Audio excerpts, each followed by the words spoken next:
I have seen so many bad PowerPoints in my life.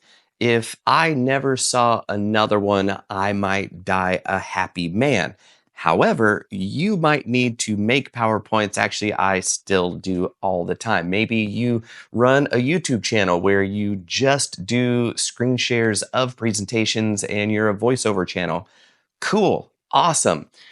Did you know that Obsidian has slides built in as part of its core functionality? And then we're going to take it up a notch with a very simple, straightforward plugin that will blow your mind and show you what incredible things you can do with Obsidian with functionality that is just a couple clicks away. So if you're interested in that, then you are in the right spot because I'm going to talk all about it. Let's get to it. Back into the YouTube vault we go, and let's start off by looking at the standard core plugin that we want to make sure is in here. And also, if you don't know how I just got into settings, it's Command comma. I'm a huge fan of hotkeys and keyboard shortcuts. So all of this is explained in other videos. So I'll try not to go too fast, but also if you want to see how we got to where we are, I've got hours and hours of videos on that. So here we are in the core plugins area, and the core plugin that we're looking at is Slides. And this is enabled, and all you have to do is put 3 dashes with a enter, 3 dashes, then enter again, and that will create a new slide. And that's good, but it's going to get even better because we're going to Community Plugins, go to Browse, and then put in Advanced Slides. And it was updated 2 years ago, so your mileage may vary, but it seems to work well for everything that I'm using it for. So it's working until it isn't. And once you install it, enable it, and then go to Options, and the slide preview mode means that it splits the workspace, kind of like when you can split your workspace for 2 notes or have the editing view and then the preview mode in the other thing. So I like to split the workspace. It helps me watch what I'm doing and see how it's going to render while I'm doing it. So that's kind of cool. Port 3000. This is important for when and if you want to preview or show your slides from your browser window. So through the magic of your HTTP ports and all that kind of stuff, 3000 is usually a port that isn't taken already. Now, one detail is if you have slides open, advanced slides, in 2 vaults on the same computer, it's going to say port 3000 is already taken. Or if you do weird home NAT routing and that kind of stuff, then pick 3001. Just go up until it's clear and then it should work. So that should help the 1 person out of 1,000 that has that edge case. Auto reload, yep. Always reload it when you make a change to your slideshow. You want the preview to show you the most recent version, so that's why I like to keep this enabled. Autocomplete inputs, sure. Slide preview, why not? Export directory /export, sure. I don't really export my slideshows much. I just use them in here, and sometimes I use them for screen shares themselves when I'm doing a screen recording like I'm recording right now. So that can be helpful on that front. Now, when you see theme and it's black, you click and black is the only thing that drops down. And for the longest time, I thought that it only had one theme. Well, it doesn't. It is auto-completing the theme that is already in the search field. So if you delete all that stuff, you can see all sorts of different themes. And a lot of them are dark, some are bright, some have different accent colors. And Mattropolis, so whoever Matt is who named this, I like it the best. It has a gradient background, clean. I like the fonts, so that's kind of the one that I use the most. Highlight theme, there aren't as many of these, but sure, let's go with Mattropolis since I like the theme. We'll see what the highlight theme does. Transition style, I like it to fade. I don't like zooming in or concave or convex. I like to keep things really simple. I don't even like slide because to me it's too much motion. So I like to keep it at fade, and then the default speed is default. That's good for me. Or you could go slow or fast, but again, I like default right in the middle there so it's not distracting.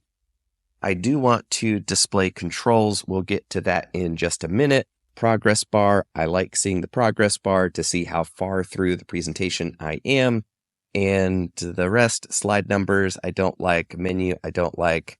Overview, no, we'll be able to show that with escape when we're in the presentation if you wanted that.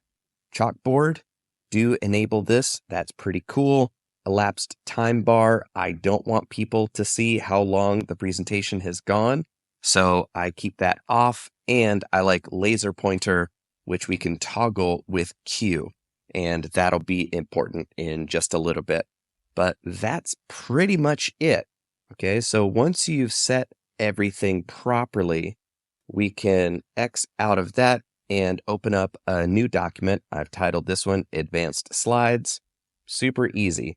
We'll say this is slide 1.0 and stuff goes on here. Then the next one,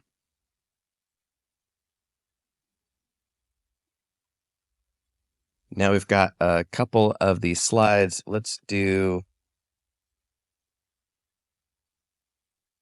slide 3.0 just to illustrate it. All right, so here, more stuff. Let's throw in a whole lot of, whoops. There we go. My auto, what just happened was that my text expander decided to go wacky on me. So let's see if we can get it to behave. There we go.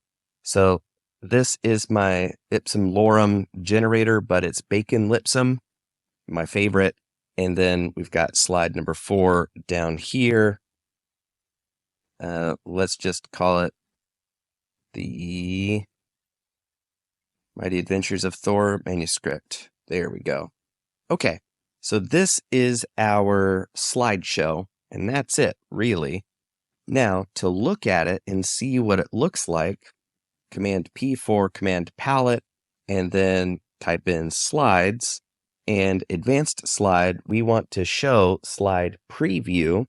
So that's going to split the screen, and now on the other side, we have a preview of what the slideshow looks like, which is kind of cool. So now, if I click over onto the right-hand side, this little arrow on the right, we can now navigate through the slideshow, and now you can see that it is fading between. We've got this little progress bar down here, and now this is what I wanted to show you, which is I'm trying to scroll up and down, kind of like I'm scrolling up and down here. I'm trying to do it on the slideshow, and it doesn't work. So you can't have a wall of text and then scroll through it during the presentation. It just won't work. So don't have death by PowerPoint in your slides. Keep it short, keep it to the point, and you'll be fine. But if there's too much text on the slide, it won't display correctly in the screen share. So let's delete all of that. And now you can see 2 full paragraphs are rendering and now it works. And then slide 4, you can see that it is linked up on the left in the preview version, but it's not a link that is active when you just embed it like a normal link to another note, right? So it's not actionable in here. And that's pretty much it. Hey, it's Future Jonathan. Are you interested in personal productivity, becoming a high-paid creator, and living the life you've always dreamt of off your imagination and what you can build? Then awesome. Come join the email list at plusoncreator.com. I will share my whole tool list. I use the best stuff, and I think that's why I've been able to outcompete a lot of folks and win business with some of the largest companies on planet Earth as a one-person operation, is because I use tools that get things done. So if you're curious about what kind of tools I'm using at a professional level, then sign up for the email list, and then you'll get access to that live Google Sheet that I always keep updated. When I find something new and awesome, I make the change, and that way you always have the latest and greatest stuff. So that's it for now. Let's get back to the video. If you wanted to show it in a browser window, up here in the corner, the upper right-hand corner, you can see this little guy. It says open in browser. Click that, and now it's in a browser. Once you've clicked the browser, you can use arrows to navigate through your slides. And now you can see that those 2 paragraphs are there, and there's slide 4. And this is not actionable like it is in the note itself. But that is pretty much it in terms of basic functionality and what you can do with it and how to use it.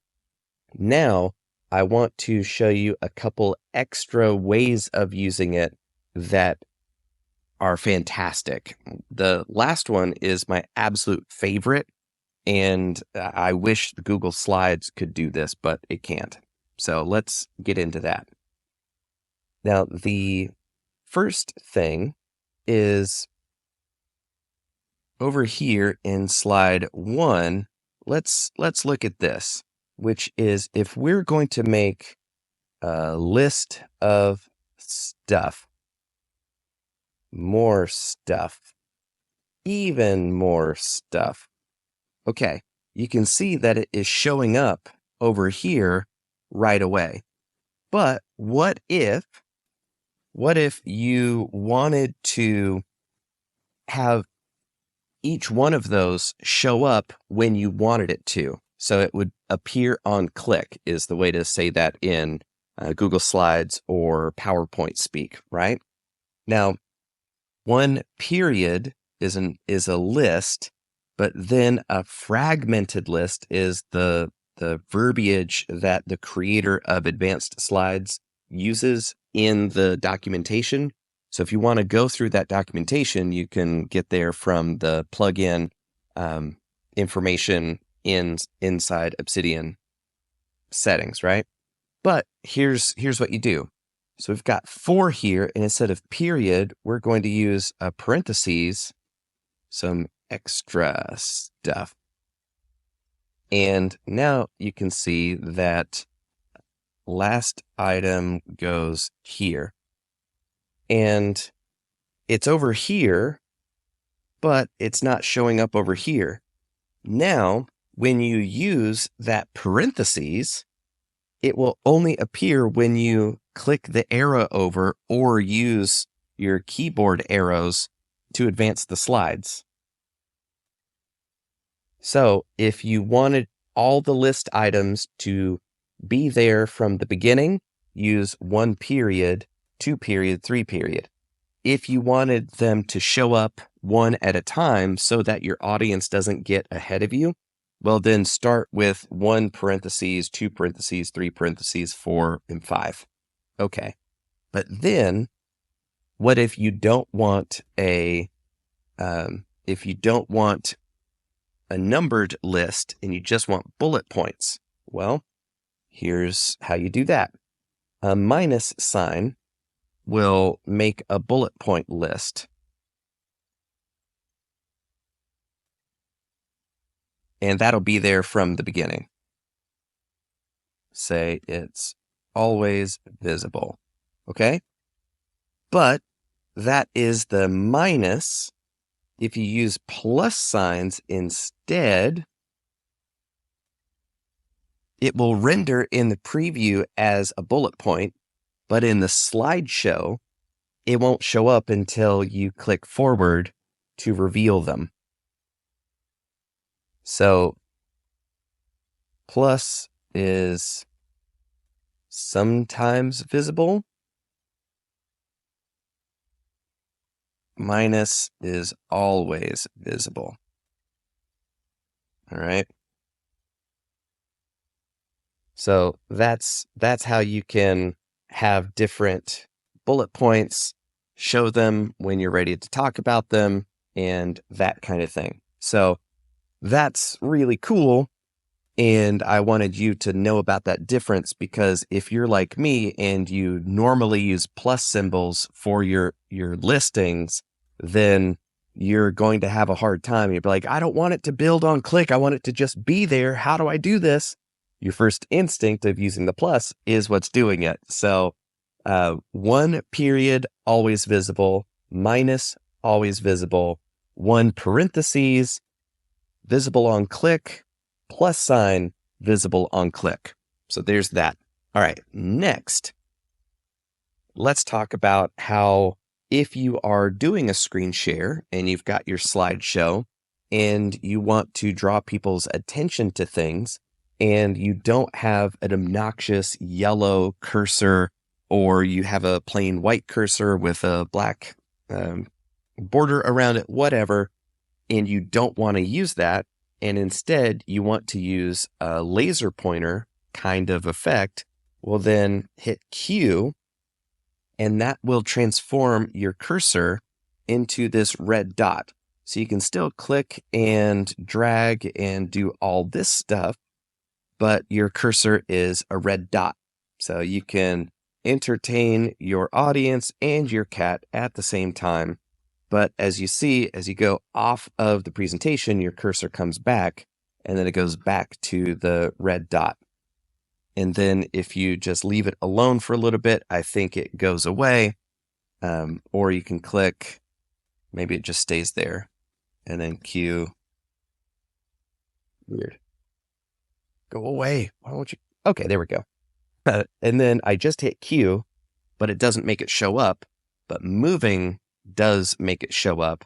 And then after that amount of time, then it should disappear. So hopefully it won't prove me wrong. But you get the picture. That is for drawing people's attention to what you're talking about without having to use your cursor. You can use your laser pointer. The second draw people's attention to things detail that I wanted to show you is over here, right? Because this is the chalkboard. So you can draw whatever you want with whatever colors you want on the chalkboard. So if you're like, oh, I got to talk with my hands, you can absolutely talk with your hands and do it in real time. So that's the chalkboard option. And then when you click that, it goes back to the slide that you were on. So that's kind of cool. And then the chalkboard is persistent between sessions and that kind of thing. So if you change the slide, then it will change the chalkboard, and you've got one chalkboard for every slide that you're talking about. So this is the chalkboard for slide number 2. Then when I go to slide 3 and then go to the chalkboard, you see there's nothing there. So that's kind of cool. But it's easy to lose track and then be like, oh, where am I? And I don't see a way of, oh, all right, well, you can arrow through but it will take you away from the chalkboard and into the slides, and then you can go back and then there's the chalkboard. All right, so that's just something to know about the plugin. Then the second detail of writing in real time is if you're on the slide and you wanted to draw people's attention to things on the slide, you can absolutely just circle and highlight things and do whatever you want on the slide. Then as you go through, it's there, but it doesn't show up right away. So that little delay isn't a delay in the screen recording thing. It just takes a second for it to catch up to go, oh yeah, they drew on this slide and I should be showing it. So that's kind of cool. And then if you want to erase any of this stuff, right click, and then if you hold down click and move this around, that will clean up all of your notes on that slide. I don't know why you would really need that, because once you mark it up and then move on to the next slide, who cares? Okay, so those are the big things. And this last thing that I want to show you is the coolest part of this whole thing in my book. So we've got slide 3.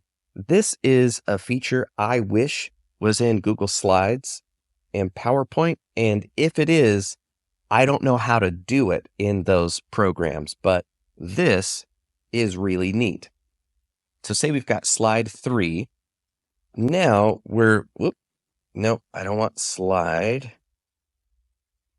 I want slide 3.1, enter. Okay. All right, I'm going to keep this in because, again, I like to show you all the weird things that can happen.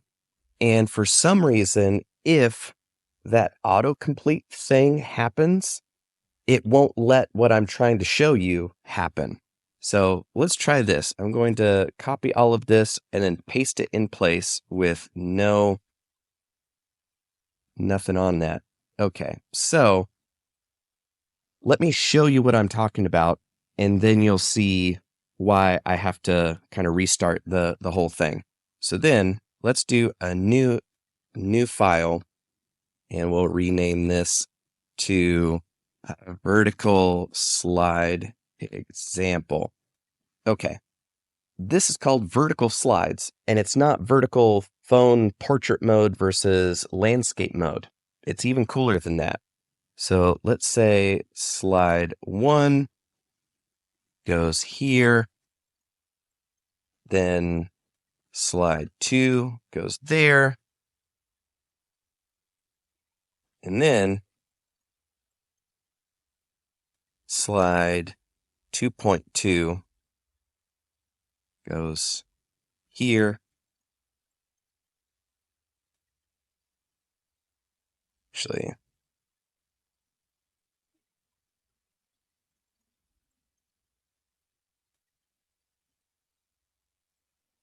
all right, so that should do it, except we need that one. Okay, now let's go to slides, show slide preview, and we should see this.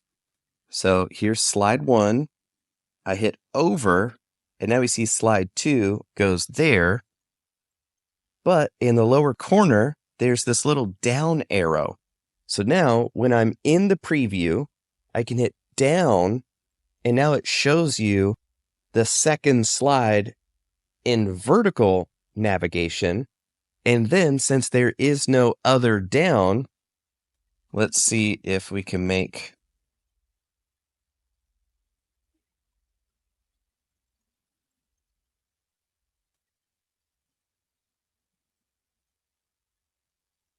yeah, there we go. So now you can see slide 2 is the main one. We go down one level, that's slide 2.2.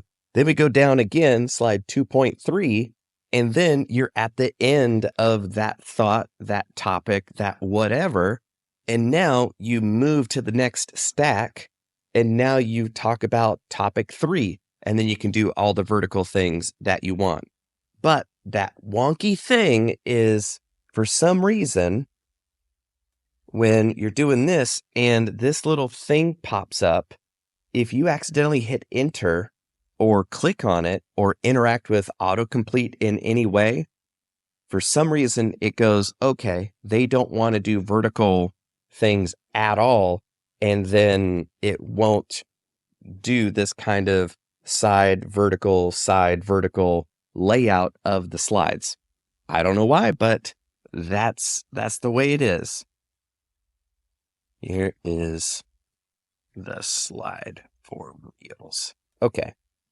So then that's the coolest part. And then I just remembered that I wanted to show you this one last thing, I promise. But if you wanted to show all the slides, when you're clicking in the preview or you're in the browser view, hit escape, and then it will show you all the slides that you've got. And then you can just arrow through them, and that's it. So you can see all of them this way.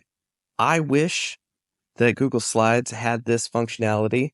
It is just so cool to have it vertical as well. But that's it for the demo. I want to share a couple thoughts on the good camera. There you have it. Did you learn anything interesting? Then please let me know in the comments. Tell me how you're going to use this, or if not, I would love to know why you aren't. I mean, it has been 2 years since it's been updated as of the time of this recording right now, so I wouldn't blame you if you didn't use it. But, I would love to hear from you. And also, if you are still here, amazing. Let me know by giving it a like. That will let YouTube know that other folks like you, folks interested in productivity and creativity and making the most out of your imagination, then they should give it a watch as well. And I am going to trust YouTube to show you what next video is most relevant to your interests. YouTube knows you better than me because we haven't really met yet, or have we? Let me know in the comments. And again, be sure to join up for the email list, and that way it's a lot easier to get in touch with me. So that's it for now. Thank you so much for watching. Remember, as always, if you can change your mind, you can change your life.